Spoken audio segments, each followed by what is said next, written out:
Hello बच्चों। यहां लिखा गया है after a totally inelastic collision. Totally in elastic मतलब दोनों स्टिक हो गए होंगे।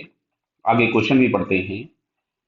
लाइन ऑफ कोलिजन के लॉन्ग दोनों की वेलोसिटी सेम हो जाएगी। After totally inelastic collision two object of same mass and same initial speed are found to move together with half of the initial speed. The angle between the initial velocity of the object is clear. तो देखो मान लेते हैं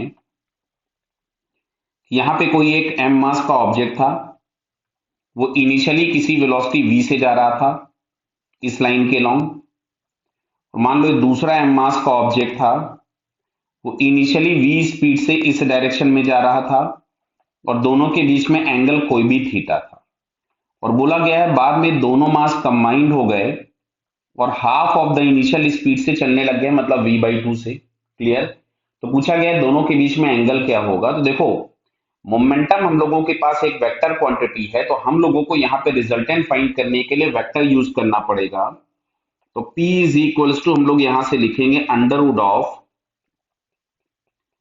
P1 square plus P2 square plus 2 P1 P2 cos theta. Clear है क्या? अब सुनो बेटा ध्यान से यहाँ पे। अब दोनों के जो मोमेंटम के मैग्नीट्यूड्स हैं वो सेम है, तो P1 is equals to P2 is equals to मैं P नॉट लिख देता हूँ। क्लियर।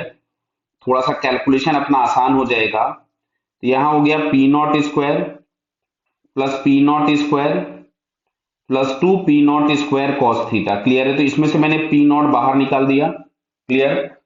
और यहां पे आपके पास आ रहा है under root of 2 + 2 cos theta. Clear. अच्छा, ये जो फाइनल मोमेंटम जिसको हम लोग P रिजल्टेंट लिख देते हैं, मान लो जो रिजल्टेंट मोमेंटम है ये हो रहा है 2m इंटू V/2। मतलब फाइनली आपके पास आ गया mv, तो ये भी हो गया P0 के बराबर ही। क्लियर है क्या? मैग्नीट्यूड में तो ये भी हो गया P0। मैंने इसको कैंसिल कर दिया, इसका स्क्वायर कर दिया, तो ये मिलेगा 2 + 2 कॉस थीटा। तो यहां से अगर हम लोग लिखेंगे तो हम लोगों को मिलता है 2 cos theta is equals to -1।